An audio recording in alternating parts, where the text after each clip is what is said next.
Okay, while I'm here, let's get on with the journey part three. Okay, three. This one is to the Padres, the Abbas, the Papas. I don't know about a lot of you people, but I like to keep it funky over here. I like to keep it 100. Like, I've always thought of being a dad and all that. It's always like a part of my mind occupies occupies yeah, that thought occupies my mind all the time. you know there's a lot of things that I feel like I'm ready for, and a shitload of things that I know I'm not ready for. And a lot of people like to say that, oh, let's plan this out. I'm gonna have the kid by this time and this and that, and then they just, you know, birds and the bees, and then they have a kid out of nowhere, and it just throws everything to the storm. Like, everything gets jumbled up, everything just gets totally mixed up. And I have some friends who have kids. I've gone on dates with women who had kids and stuff like that. I've dated a lady who had a kid, and I've caught myself doing stepfather tendencies when I probably should not have been doing that shit. And a lot of people have told me, like, yo, you're bugging this and that. But I don't know. I'm gonna stop, of course, but it's just, a good feeling knowing that you're feeling like you could be a parent and stuff like that. And I always wondered, like, how my dad felt about just having four kids. Like, I think by now my dad would have, if I'm around my dad's age, like, I think at my age he started having kids, or even before. But from all the stories, like, that my dad has told me, because he doesn't tell me a lot, but of the stories that he's actually told me, like, he's gone through it, man. He's gone through it. And I could see how a lot of those experiences that he went through shaped how he is now, and how he kind of, like, our relationship and everything like that. And the main thing on this channel is, I'm not trying to put anyone on blast. I'm not, well, that's a lie. I just lied to you guys right there. But I'm probably not gonna show his face and whatever, but it got me thinking. A lot of dads think the same and have the same tendencies, especially immigrant dads and stuff like that. A lot of them came from countries where there was nothing really going on. There's a lot of turmoil, not enough opportunities and stuff like that. And I had to give it to all the dads, especially my dad, for just continuing to grind. And I start to think, I'm around the same age that he was when he started having kids. And I'm thinking about all the dreams and stuff that he could have done instead of making my goofy ass. Like, all the dreams and aspirations that he must have had, and how maybe I kind of ruined them, because I realized, like, taking care of, even with my mom too, taking care of four kids is crazy work. And especially me and my brother were badass little kids. So dealing with all that, and then my dad is like the head of his own family. He has brothers and sisters he takes care of too. Even though, technically he shouldn't be. But, you know, my dad feels like it's just a crazy thought process. And I kind of start to realize, like, no shade, but for Mother's Day, like, you want to make them feel welcomed. You want to buy them all these things. You want to cook for them. You want to get them dresses. You want to get them anything their heart desires. And then for dad, like Father's Day and stuff, you get him like singlets. You get him like a cologne, a razor or something, or you get him like something that ultimately ultimately is used to help yourself, kind of shit. You know what I mean? Like getting a screwdriver, electric screwdriver, or some shit like that, or tools, so he can help build you something. Just shit like that. It's like going out and buying your mom a pan for Mother's Day and saying, "Hey, yo, next time you make eggs, use this shit." You know what I mean? Like, it's a wild feeling. It must be a wild, wild feeling. And even though I know what what African fathers and stuff, speaking about like emotional trauma, or speaking about even mental health, like it's not really even a thing. Because with all the things that are going on back home, it's you really don't have time to just stay still and ask yourself like, yo, am I really okay? Am I making sure that whatever I'm going through won't affect my kids or my wife or whatever? And it's usually a lot of times like you will see your dad in passing, and like you won't even get to know your father unless you talk to his friends, or you talk to your mom about him, or you know the little nuggets. Like I just found out last week, like my dad speaks like Twi. Like I didn't even know that. And me and my dad, I get my looks from my dad. And I know sometimes my dad doesn't think that I inherited or emulate anything from him. But from what I've seen, I think a lot of us emulate things from our dads that we just don't notice. I call it like when you're doing something and then eventually you're in the beginning, you're nervous as hell, right? But then over time you start getting into like a rhythm, you start getting into like a flow. I call it the zone, I call it flow state.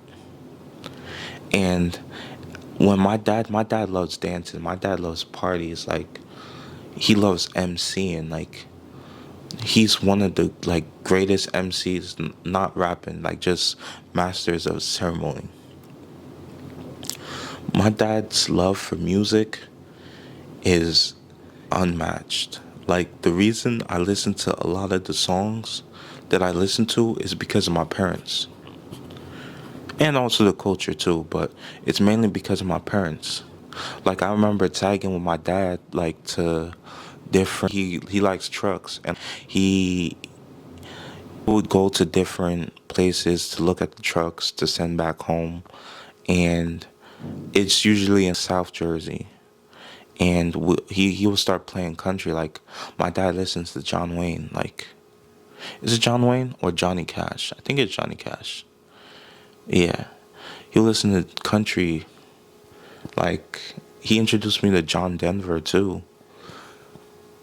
and just different kinds of music, like, whether it be Congolese music, Ghanaian music. Just he's a really open guy. And back when we used to live in Newark, we used to own a laundromat on the corner, and I would see I would always be suspended, so I would have to work inside the laundromat, even though I wasn't of age. But I would work in the laundromat, and I would see all the kind of people when they come into the laundromat. They might not even have clothes. They're just coming in there to speak to my father. Like they either bought food for him, a drink, or something just to chop it up with my dad. Like my dad's a people person. Even at all the Nigerian parties that we go to, he would be the last one to leave. He will help clean up with everything. He's always lending a hand, you know. He's always trying to he's always trying to do what's best for the community. And like he probably don't think I see all that, but I do. And it moves me because I'm like, yo, my dad is someone, you know? And I got a lot of respect for all the things that he went through. Losing his dad when he was super young too. So he really had to take care of other kids. Then he had to take care of those siblings, and then he took care of like me and my siblings and stuff like that. He's helping other people like go through school, paying for school for all the people back home in Nigeria and all that stuff. Like he's a genuine good dude. And like that's my dad. Like I know a lot of people when they get older, they mind from saying like, yo, oh, pops, mama dukes and stuff like that. Nah, bro, I still call my dad daddy, and I still call my mom mommy. Like I don't give a fuck, bro. Like that's my papa, you know. And like I'm always gonna be proud of my mom and my parents and my dad and everyone. Like for all the things that they sacrificed, you know. But also in that, I also had to battle within myself because half of me wants to do what I want to do. Half of me wants to spread my wings and do my own thing. And I'm 100% content with living just a basic life. And I know that might shock a lot of people, but it's true.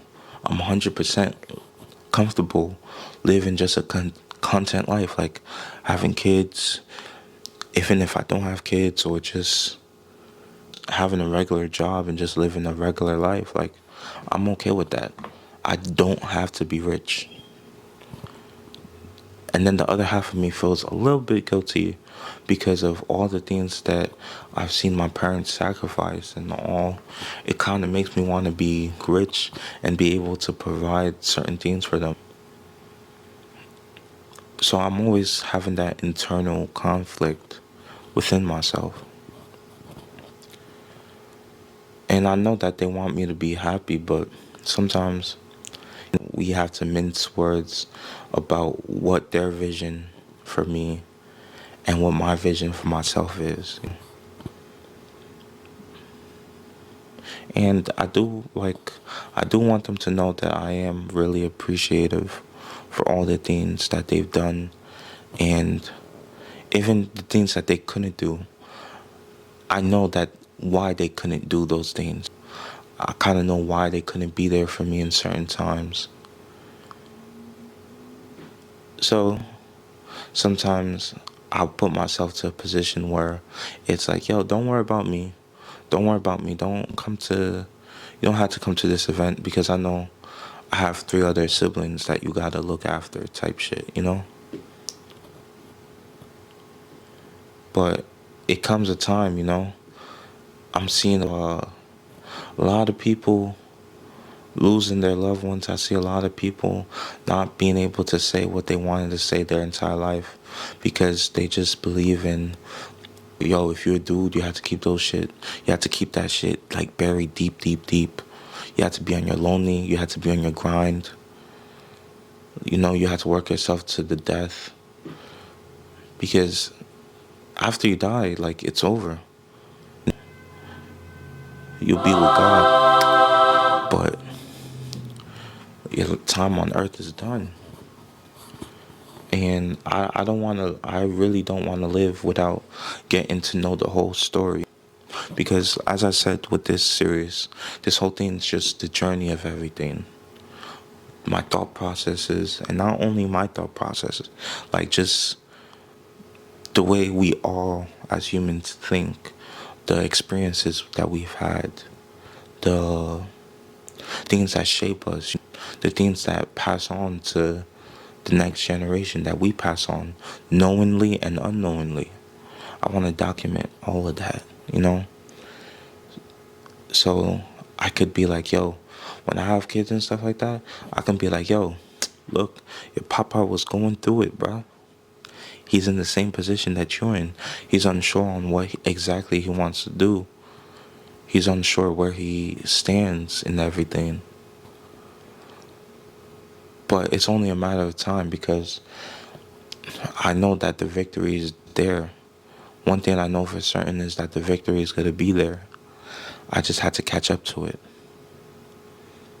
I just had to catch up to it. That's it. But anyway, thank you for hearing me yap and stuff. I think it's been more than 12 minutes. But I do appreciate all the dads out there who are suffering, who are going through what they got to go through to support their family. And I hope that they find some release or they find something to relieve that, and not keep it bottled in. And because a lot of us dudes are dropping like flies because we're trying to bottle everything in. We're trying to we're trying to hold the world on our shoulders like Atlas. But even here and there, we need a break. A lot of us need a break. So I guess final message is everyone should learn to be a little bit more gentle with the guys in your life. And also, dudes, we have to be gentle with each other sometimes. Pause if needed. I don't know. But we have to know that being strong is also knowing when we need to talk to someone, when we need to, sometimes break down and cry because it's okay. At the end of the day, you're human. But that's it for me. Again, thank you for all those dads and all those guys out there who are really striving. I appreciate you guys, and the world would be nothing without you. Anyway, that's it for me. Catch you on the next journey. Peace.